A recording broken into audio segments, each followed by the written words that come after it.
सहाबा में जब अदब आया, कहाँ अल्लाह ने उन्हें ना पहुंचाया, बताएं आप मुझे। जब उमर के अंदर अदब कमाल को पहुंचा तो रोम और ईरान के अंपायरों को पसीने आए उमर का नाम सुन के। अदब। तो मैं बात पूरी कर लूं, मेरा टाइम भी हो गया, देखो 2 मिनट बाकी, तवज्जो करें आप। हजरते जिब्रील ने भी मेरे नबी को नहीं पढ़ाया ना। अच्छा, अब बात मुझे ये बताओ आप, जो मैंने पहले कही थी कि जब एक हाई स्कूल है तो वो 5वें वाले स्कूल में जो 5 क्लास तक है उसमें क्यों लेगा एडमिशन? नहीं लेगा ना। अच्छा, दूसरी बात और, जिसने क्या एमए कर लिया हो तो वो जिसने 5वां पढ़ के छोड़ दिया उससे क्यों पढ़ेगा?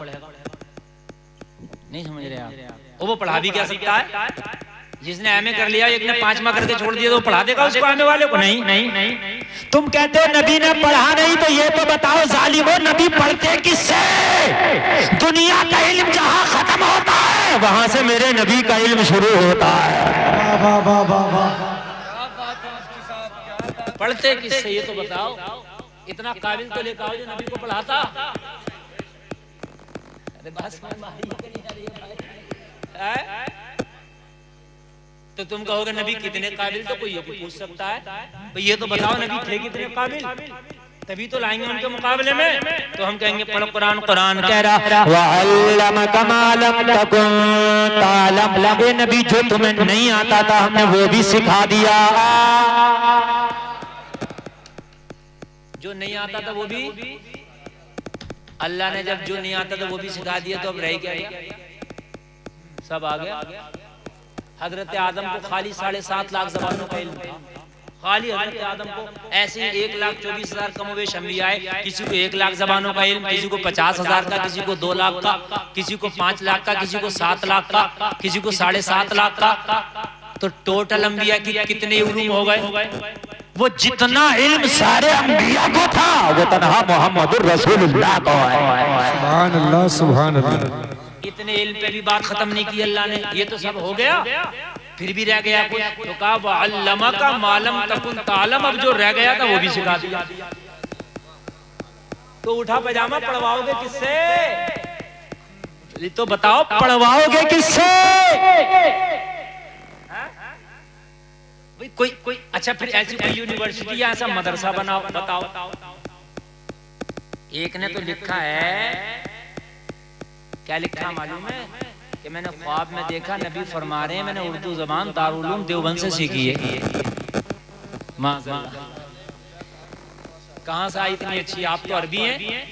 तो कहा मैंने दारुल उलूम देवबंद से सीखी। जालिमों से पूछे देवबंद दारुल उलूम अब बना और नबी 1500 साल पहले तशरीफ ले आए। यार बताओ, खुदा जब दीन लेता है तो अक्लें छीन लेता है। अरे कम से कम मिलती जुलती बात करते तो कुछ लोगों को बेवकूफ भी बना लेते, लेकिन ये तो कुछ समझ में ही नहीं आता। बताओ मेरे भाइयों, कौन पढ़ाएगा मेरे नबी को? किसके अंदर इतना इल्म है? और कौन सा मदरसा है, कौन सी यूनिवर्सिटी है जहां मेरे नबी पढ़ेंगे? अल्लाह ने फरमाया अर्रहमानु अल्लमल कुरान, रहमान ने अपने हबीब को कुरान सिखा दिया।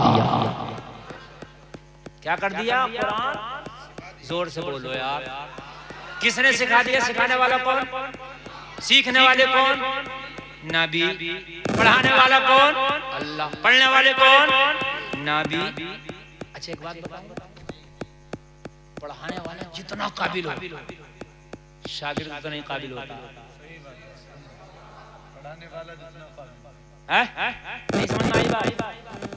पढ़ाने वाला जितना काबिल शागिर्द उतना ही काबिल। तो सबसे बड़ा अगर कोई आलिम है तो वो अल्लाह है। तो नबी को अल्लाह ने पढ़ाया तो नबी से ज्यादा पढ़ा हुआ कोई हो ही नहीं सकता। नारे तकबीर, नारे रिसालत, फैजाने सरकारे मदीना, फैजाने गौसे आजम, नारे तकबीर, नारे रिसालत। बहुत अच्छा, 3 साल हो गए सुना आज तक मेरी ज़बान से ये तकरीर तुमने कभी? सुने आप, मैं जो कहता हूँ बड़े वसूख और उसके साथ 3 साल हो गए मेरे साथ रहते हुए, अगर आपने सुना हो सुने, ये नबी के इल्म की बात करते हैं, मेरे नबी के इल्म की बात करते हैं। पढ़ाने वाला जितना काबिल, शागिर्द उतना ही। अरे बात है कि नहीं है? आप किसी से कहो जिसने 5वां पढ़ लिया हो, आप उससे कोई IPS वाले IAS वाले पढ़ाओ, कहां से पढ़ाएगा? एक चीज, पढ़ने वाला शागिर्द जितना ज़हीन, उतने ही उसकी काबिलियत में 4 चांद लगेंगे। अगर ज़हीन नहीं होगा तो पढ़ाने वाला पढ़ा देगा तो ये कुछ पढ़ लेगा, कुछ ले पाएगा, कुछ रह जाएगा। ज़हीन नहीं है, अरे भाई उस्ताद ने 100 बातें बताई तो 90 रह गई, 10 ही ले पाए, तो ज़हीन नहीं है। तो पूरी कायनात में मुस्तफा से ज्यादा कोई ज़हीन नहीं। जितना अल्लाह ने पढ़ाया ये इतने ज़हीन है, 100% मुकम्मल याद भी कर लिया, तो फिर नबी से ज्यादा इल्म किसको हो सकता है? वाह वाह वाह वाह। पढ़ाने वाला काबिल हो और पढ़ने वाला ज़हीन हो तो अल्लाह से ज्यादा कोई काबिल नहीं, उससे बड़ा कोई आलिम नहीं, मुस्तफा से ज्यादा कोई ज़हीन नहीं। कब बोलेंगे इधर वाले, कब बोलेंगे? मुस्तफा से ज्यादा कोई। अगर नबी सोए तो उसका दिल जागता रहता है। 2 बातें और तीसरी और बतला दूं, जिस किताब को पढ़ाया जाए वो किताब भी इल्म वाली है, वरना कायदा बगदादी पढ़ा के कोई मुफ्ती पढ़ के मुफ्ती नहीं हो सकता है? अरे भाई मुफ्ती पढ़ा रहा मगर पढ़ा कायदे बगदादी रहा है तो मुफ्ती थोड़ी बनेगा। आपको मैंने मुफ्ती नहीं, किताब भी इल्म वाली हो, किताब भी। जोर से बोलो। अल्लाह फरमाता है वला रत्ब वला याबिसिन इल्ला फी किताबिम मुबीन। अल्लाह फरमाता है हमने खुश्की और तरी की कोई ऐसी चीज छोड़ी नहीं जो कुरान में बयान करना दी हो। तो सबसे ज्यादा इल्म वाली किताब कुरान, और कुरान को पढ़ाया खुदा ने, भला मुस्तफा ने। जिस किताब को पढ़ाया गया वो किताब है कुरान, तो नबी से ज्यादा इल्म किसे हो सकता है? क्या बात है, क्या बात है। पढ़ाने वाला अर्रहमानु अल्लमल कुरान, रब ने, रहमान ने अपने हबीब को कुरान सिखा दिया। सिखाने वाला खुदा, सीखने वाले मुस्तफा। और जिस किताब को सिखाया गया वो क्या है? करीम। तो ना कुरान जैसी इल्म वाली कोई किताब और न कोई अल्लाह जैसा आलिम है। ओरिजिनल आलिम तो वही है, सब तो उसकी अता से है। आलिमुल गैब व शहादा वही, और मुस्तफा से बड़ा कोई ज़हीन नहीं। आप कहोगे कैसे? तो 7.5 लाख ज़बानें, किसी को 5 लाख ज़बानें, ये सब की सब ज़बानें लेके बैठे हैं और कोई एक ज़बान भी नबी ने ये नहीं फरमाया कि मैं वो भूल गया। नहीं नहीं नहीं, एक जगह भी मेरे नबी ने फरमाया हो कि हाँ वो क्या बात थी मैं भूल गया। हम कहते हैं भूल गए, तो वो कह रहा वो तारिक मसूद पता क्या कह रहा वो नबी ने कभी लिखा नहीं, वो बेवकूफ, लिखता वो है जो भूल है।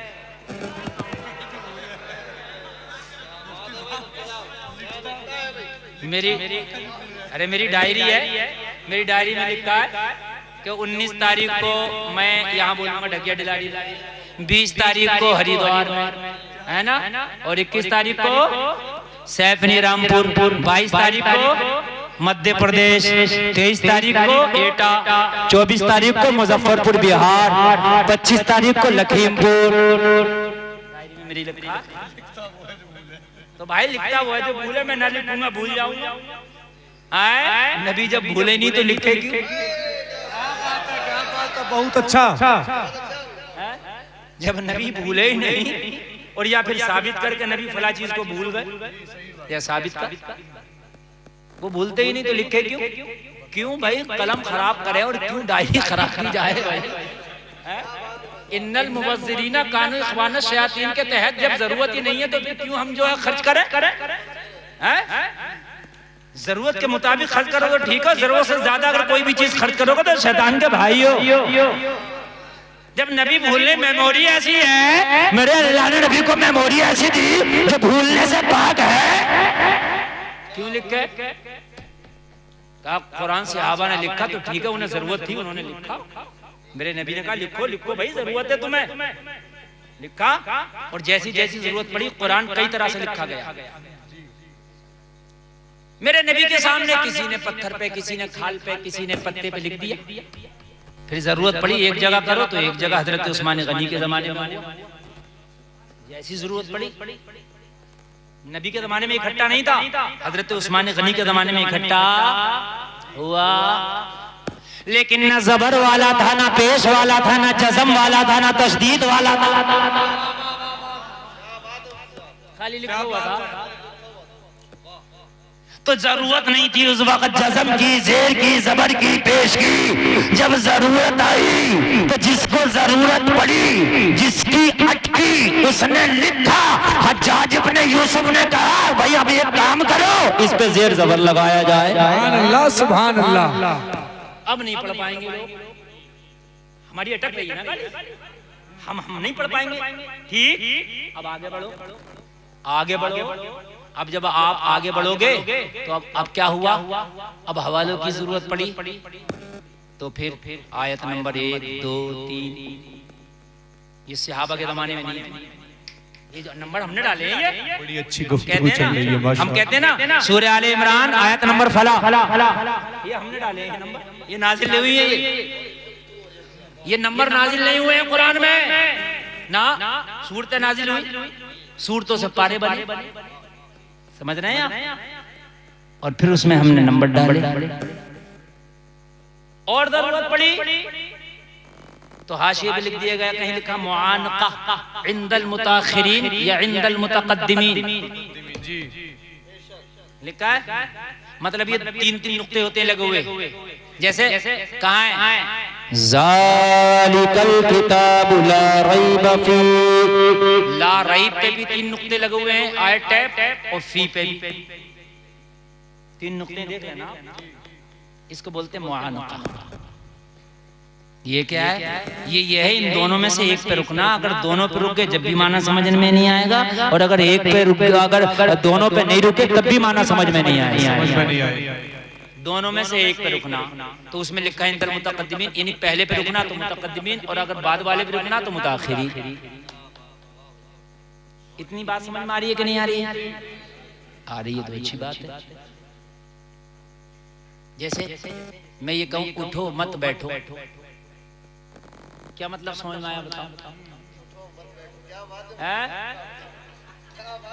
नहीं, सब उठो मत बैठो, आप कह रहे हैं बैठे रहो। उठो मत बैठो, मैं कह रहा हूं उठो मत बैठो, मेरा मतलब तो ये था भाई। दोनों मतलब लिए जा सकते हैं ना इससे। मैंने कहा उठो मत बैठो, बगैर सांस तोड़े कह दिया मैंने उठो मत बैठो, तो दोनों है। अरे दोनों है कि नहीं है? उठो मत बैठो, कोई भी एक तर्जुमा नहीं निकाल सकता इसका, दोनों है। तुम कहोगे कि बैठे रहो तो मैं कहूंगा ना, मैं तो ये कह रहा हूं उठो मत बैठो। तुम कहोगे हजरत खड़े होने कह रहा हूं तो मैं कहूंगा ना, मैं कह रहा हूं उठो मत बैठो। बात है कि नहीं? तो इसलिए कुरान को समझ के पढ़ो। ऐसे नहीं होता कि हमने तीजे में 5 कुरान पढ़ दिए, पढ़ा एक भी नहीं। कुरान भी ऐसा पढ़ा जा रहा है, ऐसा पढ़ा जा रहा है जैसे क्रेटा में 6 गेर आ रहे हैं ना। नहीं, हंसने की बात नहीं, समझने की है।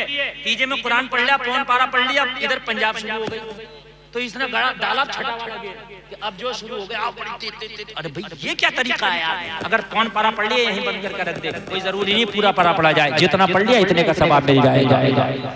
ये बिगाड़ेगा, इसका आजाब जरूर मिलेगा। होता कि नहीं होता कि पूरा पढ़ो जल्दी से। एक तो हो ही जाए, जरूरी नहीं है एक हो ही जाए, 15 पारे हो जाए, 10 हो जाए, समझ रहे हैं आप? हाँ। तो ये जो मानो का है ना, इसमें एक पर रुकना। अब जब हम रुक जाएंगे हम कहेंगे उठो मत बैठ। बात समझ में आ गई? हजरत ये कह रहे हैं उठ जाओ, हैं? और हमने अगर हम जो है बाद वाले पहले वाले पे हम जो है नहीं रुके तो हमने कहा उठो मत मत मत, सांस तोड़ दो, बैठो तो पता चला उठने मना करना। तो सांस तोड़ना इसलिए क्या है? जरूरी है। क्या है? सांस तोड़ना जरूरी है। तो कुरान शरीफ का भी मामला ये है मेरे भाइयों, ऐसा नहीं है कि जैसा चाहो पढ़ दो, जैसा चाहो पढ़ के निकल जाओ। कुरान शरीफ को भी जो है समझने की कोशिश करो, सही तरीके से पढ़ो, तो इंशाअल्लाह पढ़ने का सवाब भी मिलेगा और फिर पढ़ने में मजा भी आएगा। क्या आएगा? तो ये जो नुक्ते हैं, ये जो मैंने बताया, ये पहले नहीं थे, तो उन्हें पहले पता था, सब कुछ उन्हें मालूम था, वो इतने काबिल थे, सहाबा थे, उन्हें पता था कहाँ वक्त करना, कहाँ नहीं करना। लेकिन अब जो नाज़िर खां आदमी है उसे क्या पता बेचारे को कहाँ ठहरना, कहीं ठहरना। तो अब लिखा गया, अब लिखा गया, मुआनका करके 3 नुक्ते लगा। ये नाज़िल नहीं हुए, लिखे गए। ठीक है, नबी को भी पता था कैसे पढ़े जाएंगे, सहाबा को भी पता था कैसे पढ़े जाएंगे। कितनी चेंजिंग आती रही लिखाई, बोलो आती नहीं कि नहीं आती नहीं? कुरान वही रहा, कुरान का लफ्ज नहीं बदला, नुक्ता नहीं बदला, समझने के लिए। क्या करते रहे? समझने के लिए, जरूरत के मुताबिक। अब एक चीज और आ रही है कुरान में, आप देखना, कहीं पीला रंग है, कहीं लाल रंग है, कहीं हरा रंग है। हाँ, जहां इख्फा करना वहां हरा लगा दिया, जहां इजहार करना वहां लाल लगा दिया। रेड कलर के यहाँ बिल्कुल भी आपको रुकना नहीं है, लगा दिया ना। क्या ये नाजिल हुए रंग? नहीं नाजिल हुए, आसान कर दिया। कुरान वही है, कुरान वही है, कुरान नहीं बदला। तो मेरे भाई आप मुझे बताएं, मुस्तफा को कौन पढ़ाता? तुम्हें अभी सही से कुरान पढ़ना तो आता नहीं है, मुस्तफा को पढ़ाने की बात करते हो। क्या बात है, क्या नुक्ता है? तुमने वो कुरान पढ़ा जिस पर मुआनका लिखा हुआ, जिस पर लिखा हुआ ये तोई की आयत है, जिस पर लिखा हुआ ये वक्फ लाजिम है, वो तो तुमने कुरान पढ़ा है। जबर जेर वाला तो कुरान पढ़े हो, नबी को पढ़ाने की बात करते हो। अरे बात है कि नहीं है? मदरसे में बच्चे जो पढ़ ले उसमें जेर जबर लगा हुआ है कि नहीं लगा हुआ? वो तो कुरान पढ़े हो और नबी को पढ़ाने की बात करते हो यार। अजीब मसला है मेरे भाई। मेरे नबी से ज्यादा इल्म नहीं हो सकता, इसलिए कि पढ़ाने वाला खुदा भी लाजवाब, पढ़ने वाले मुस्तफा भी लाजवाब, जिस किताब को पढ़ाया गया वो किताब भी लाजवाब। तभी तो आला हज़रत कहते हैं या रसूल अल्लाह, सारे ऊंचों में ऊंचा समझिए जिसे, है उस ऊंचे से ऊंचा हमारा। थक गए आप लोग। अच्छा ये बताओ, इनाम में देने वाली पार्टी कहाँ गई? गायब है, सुनी कि दिखी नहीं यार। नहीं मतलब इतनी भी समझदारी क्या है यार? मतलब दिखी नहीं है कि किधर जो है, मतलब उसका चालान हो गया भाई। तकरीर में गुम हो गए, तकरीर में गुम हो गए, तकरीर में नहीं। मैं असल में मसला ये है, समझ में नहीं चल रहा मसला, सेटिंग से चल रहा था मसला। क्या था मसला? ये दबा दब थपिए की थपिए भाई। नहीं, इमामों को नवाजना चाहिए, मुझे बड़ी खुशी हुई, मुझे यकीनन बहुत खुशी हुई, मुझे बहुत खुशी हुई। इमामों को नवाजना चाहिए और नवाजा, इसलिए कि इमाम तुम्हारी 24 घंटे खिदमत करता, तुम्हें तो आज मौका मिला। ये बहुत अच्छी बात है। अल्लाह आपको सलामत रखे, ऐसे ही अपने इमामों को नवाजते। हम समझ रहे हैं आप? ये खुश रहेंगे तो इंशाअल्लाह आपके कारोबार में अल्लाह बरकतें ज्यादा फरमाएगा। ठीक है भाइयों, बड़ी अच्छी गुफ्तगू हुई है, अल्लाह में इस पर अमल की ने। अब कोई फरमाइश नहीं, देखो हमने अब भी ना हमने टाइम बहुत ज्यादा बोल दिया आपकी। नहीं, अब आपकी हमने मोहब्बत हो। अब हमारी 17 तारीख में आपको तकरीर सुनना है, और जो इंशाअल्लाह हम आएंगे और आप सब लोग को लाना है। नहीं बहुत हो गया अब्दुल भाई। अरे नहीं, 1 घंटे से ऊपर तकरीर निकल गई। हाँ अंदाजा है। अरे वो लड़की वाले को 1 घंटा अलग से चाहिए ऐसे नहीं।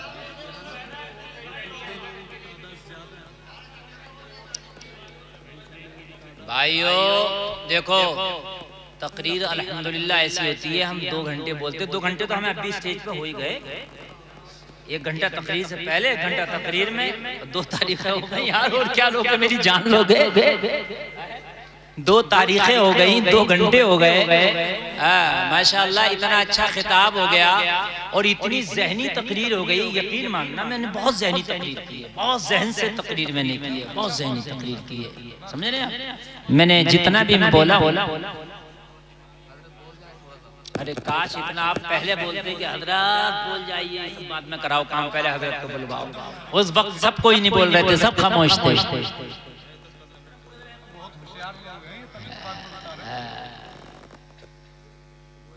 देखिए मेरी जो तकरीर थी वो आशिकों के हवाले से, और नबी का इश्क मेरी बहनों को भी जरूरी है, मेरे भाइयों को भी जरूरी है। अगर नबी का इश्क हमारे घरों में आ गया तो खुदा की कसम हमारी बच्चियां इर्तिदाद का शिकार नहीं होंगी। समझ रहे हैं आप? जो इर्तिदाद का शिकार बच्चियां हो रही हैं नहीं होंगी। अगर आप शादी करने चलो, रिश्ता करने चलो, तो अगर आपकी बच्ची के लिए कोई बेहतरीन बाअमल आलिम दीन मिल जाए तो खुदा की कसम उससे अच्छा रिश्ता ही नहीं हो सकता। सही बता रहा हूँ। और अगर अपनी बेटे का रिश्ता करने जाओ, कोई पर्दे वाली बाहया बच्ची मिल जाए नमाजी, तो उससे बेहतर रिश्ता ही नहीं। उसके सामने कार भी बेकार है। सही बता रहा हूँ। इसलिए कि अगर नेक दीनदार बच्ची आ गई तो तेरी 3 नस्लें को संभाल देगी। एक तो जब तेरे घर में आएगी तो दीनदार बहू कहलाएगी, फिर दीनदार बीवी कहलाएगी, और माँ बनेगी तो दीनदार माँ कहलाएगी। बोलो भाई कहलाएगी कि नहीं कहलाएगी? कहलाएगी। इसलिए दीनदार देखो रिश्तों में, रंगो रोगन माल दौलत सब ये बात की बातें हैं, सबसे पहले दीनदार। हो सकता है कि अगर बीवी दीनदार मिल जाए तो शौहर अगर दीनदार ना भी हो तो ये दीनदार बना दे। क्या कर दे? दीनदार हो सकता है, हो सकता है, बना सकती है। समझ रहे हैं? ये दीनदार अगर हुई तो इंशाअल्लाह दीनदार बना देगी। और ये शोहर तो शोहर, अभी एक शादी हुई, उसमें लड़की से मेहर पूछा गया तो उसने कहा लड़के के ऊपर है, जो चाहे वो दे दे। तो कहा नहीं, वो आपसे पूछना चाहता है। तो लड़की ने कहा मुझसे अगर पूछना चाहता है तो उससे पूछ के आओ, मेरा मेहर दे देगा वो? बाराती पूछने गए, क्या दे देगा? तो कहने लगा मेहर न देता तो बारात क्यों लाता? मेहर भी दूंगा इसीलिए बारात लाया हूँ। लड़की के पास आए गवान, काजी आया, कहने लगा हाँ वो तेरा मेहर देने तैयार है। तो लड़की ने कहा लड़के से कह दो फिर खड़े होकर सारे बारातियों में वादा कर ले कि आज के बाद नमाज नहीं छोड़ेगा।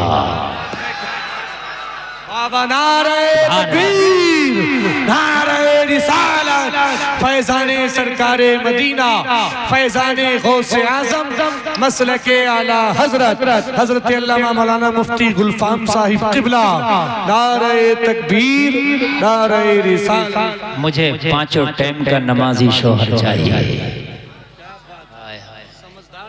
मुझे 5 टाइम का नमाजी शौहर चाहिए।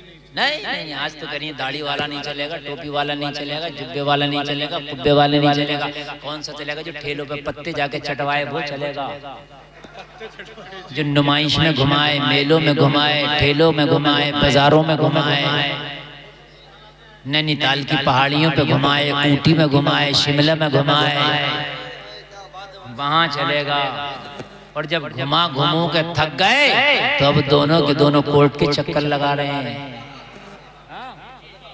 जाहिर सी बात है तरीके मुस्तफा को छोड़ना है वजह बर्बादी।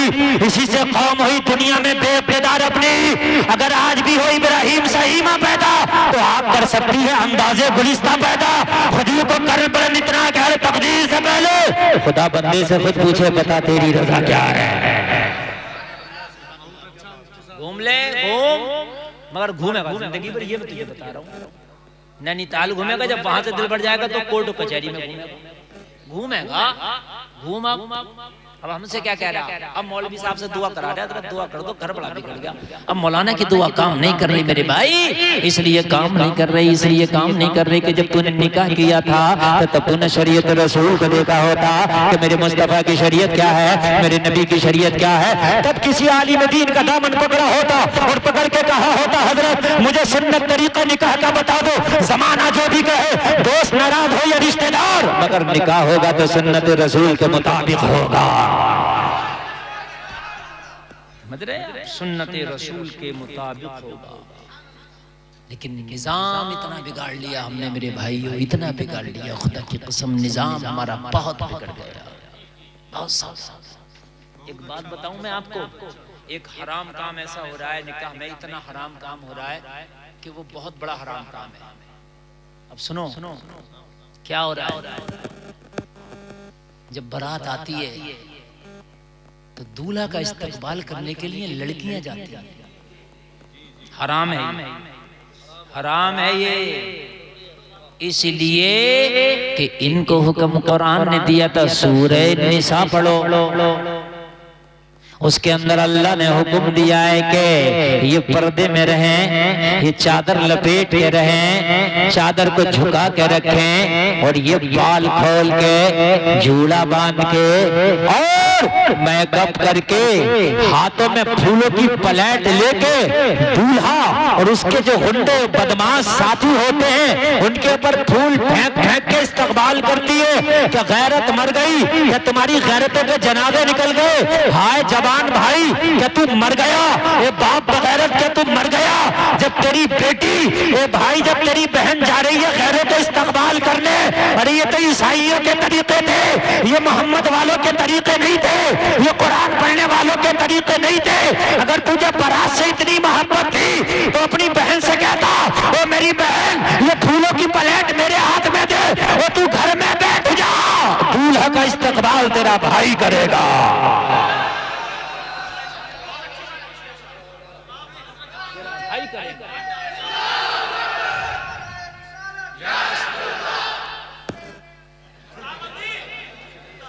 मुझे बताओ तो क्या इस्तकबाल ना होता? क्या गुलाब के फूलों की खुशबू बहन के हाथों से ज्यादा आ रही है? क्या भाई के हाथों से खुशबू ना आती? और ये जालिम दूल्हा भी खड़ा हो जाता है, अंदर एंट्री नहीं मारता, इसलिए कि जब तक के वो